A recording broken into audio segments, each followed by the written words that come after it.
Hello, everybody. This is Pastor Joe. And I'm Colin. Question number 11. Wow. Okay. Do you remember 6, 7, and 8 commandments? Of course I do. Okay. What are they? Number 6 is you shall not murder.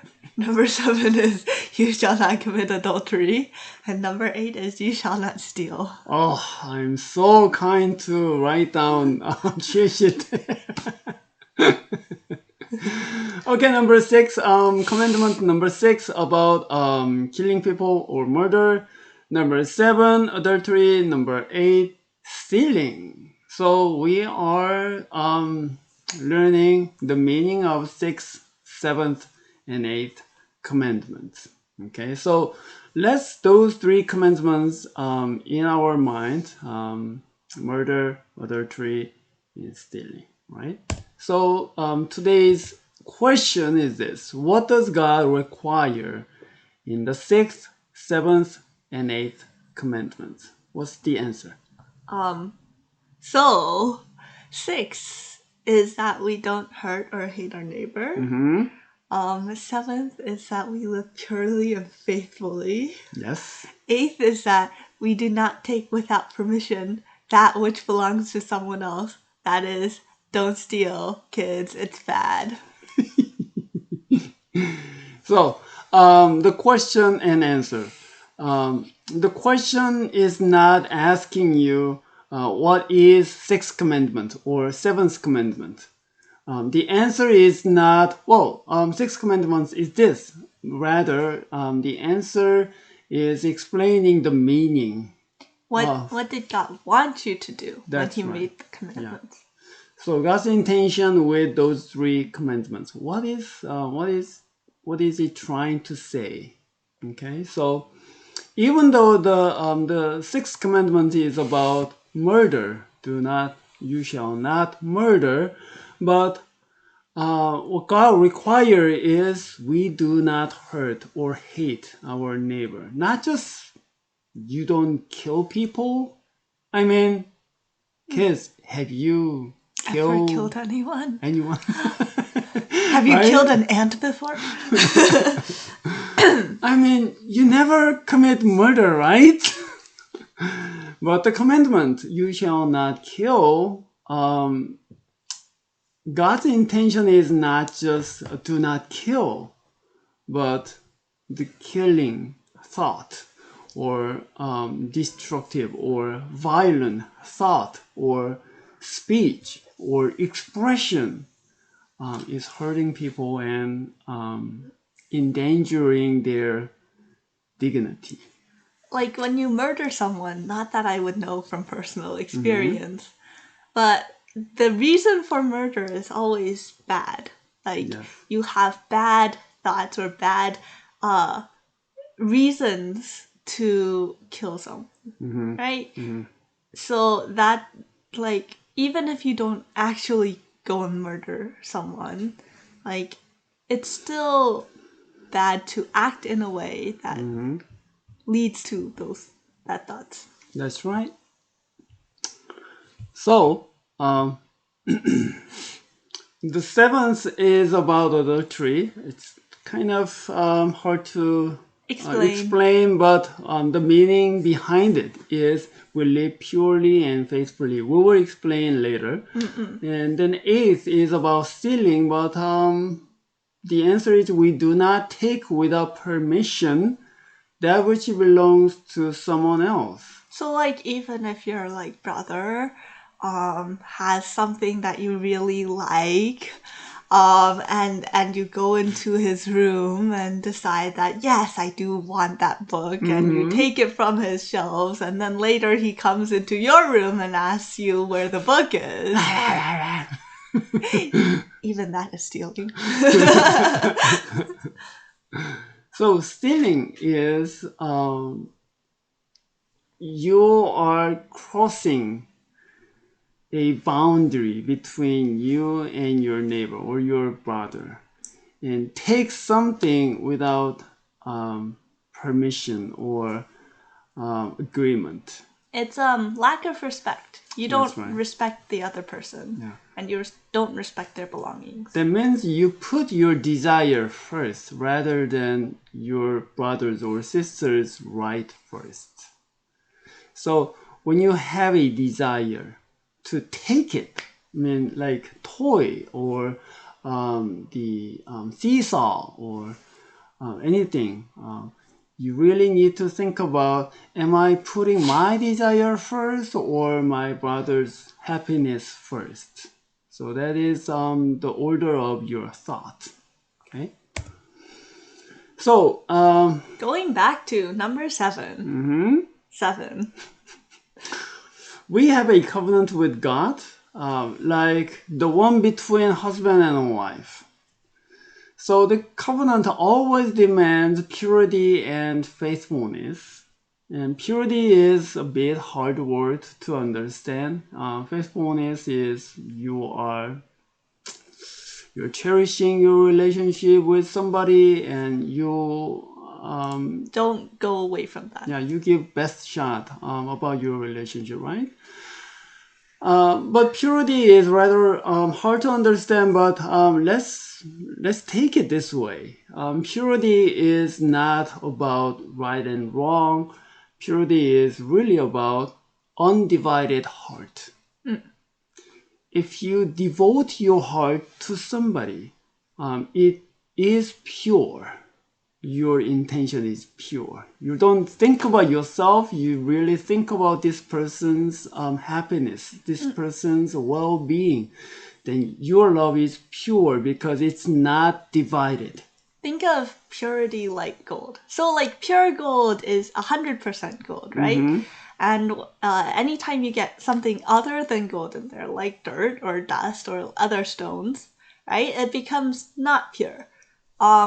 So you want your attention when you're giving your attention or you're giving your love or you're giving your being to someone, like in husband and wife situation, you want to give all of that without other like thoughts or like distractions that lead to your gold heart being less 100% gold and more like 50% gold plus other things. Well, there is a good way to practice this commandment. Well, think about kids. You probably like to play with iPad or your phone or video game, right? When you have a family time with your mother and your father, if you are just focused on your iPad, then you're not really pure. Is this a tag? Is this an attack, Appa? You really need to devote yourself to the family when you gather together. If you are alone, it's okay. But Have you ever had that thought, like when you're in a family situation and you're like with all of your family and they're like, you need to stay here for a couple more minutes, and then your mind just keeps on thinking, oh, but what if I go back into my room and keep doing what I was doing? right, right. So we have a lot of distraction, but keeping purity for your family, for God, for your friends, is very hard. It's kind of war against distractions and other things. So when you gather together, when you are with somebody, try to be fully engaged and be a full person to that person. That is the purity of heart. Okay, but what if I stole something or hurt someone? We're looking at you, kids. Well, to tell the truth, when I was very, very young, I have stolen some candy from a store. Appa the pastor? Yes, yes. A thief? Yes, yes. Well, fortunately or unfortunately, my sister told about it to my mom. Tattletale. Guess what happened? I was dragged by my mother to the store, and she had me make full apology to the owner. It was horrible. Did you have to pay for the candy? Well, it was a candy, and the owner graciously forgave everything. So,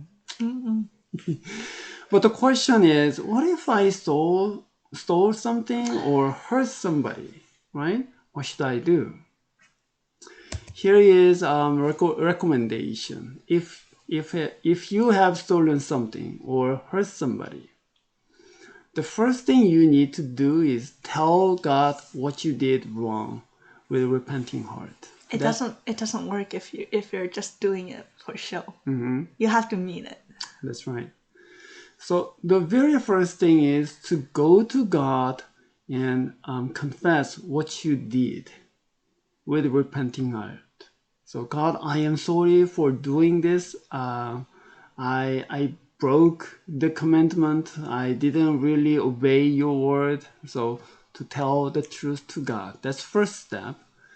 The second step is you need to go to the person and admit what you did was wrong. And you are sorry. So it's a very, very formal. You really need to follow this step. First, go to God and with a repenting heart and confessing everything. Second, you Go go to the person you hurt. yeah, and you admit your wrongdoing or your mistake.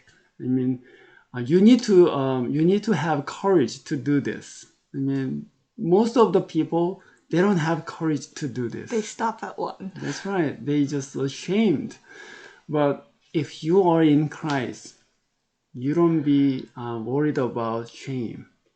So go to that person and talk to them, okay? And make apology. I am sorry for doing this. And then third step is also very important. If you broke something which belonged to your friend, or if you lie to somebody and it cost, then you need to make up for it. I mean, since you are kids, you don't have money, you don't have anything to make up for it, but there is a way. Like if you broke your sister's toy, then you can make a suggestion. Why don't you take one of my favorite? Because I broke yours, you can take one of mine. Or if you hurt somebody, then why don't you allow me to do your work a little bit for you? Something like that. So you can soothe their broken heart, or you can encourage, you can make a reconciliation by making up for it or trying to make up for it. It's like, yeah, you're trying to go back and fix what That's you've right. done. What you are fixing is not really something broken, but it's a relationship. By making up for it or by trying to do so, you are showing, I like to restore my relationship with you. That is the purity of your heart. And it's also showing that you understand that what you did had consequences and had effects that were bad for the person. That's right. That's right. So don't forget those 3 steps. Okay, memory verse. Gaon, would you read aloud? Romans 13:9. For the commandments, you shall not commit adultery, you shall not murder, you shall not steal, you shall not covet, and any other commandments are summed up in this word: you shall love your neighbor as yourself. Okay, so this is Apostle Paul speaking. At the end of the verse, you shall love your neighbor as yourself. That is the summary of the whole thing. Means if you are keeping those commandments, it's not just keeping those items, but you're keeping it out of love, because you love your neighbor, because you love your friends. You do this, and that is very important. We are not keeping commandments because of fear, but because of love. Remember that the person that you hurt or stole from or lied to are still people, just like you. That's right. That's right. So, back to the question, what does God require in the sixth, seventh, and eighth commandment? Sixth, that we do not hurt or hate our neighbor. Seventh, that we live purely and faithfully. And eighth, that we do not take without permission that which belongs to someone else. Very good. I want you to practice these things during the week with your parents, with your friends, or your siblings. We are surrounded by distractions and evil thought or violence, harsh words, but we can make progress by keeping those commandments in our heart and asking God to help. God is source of love.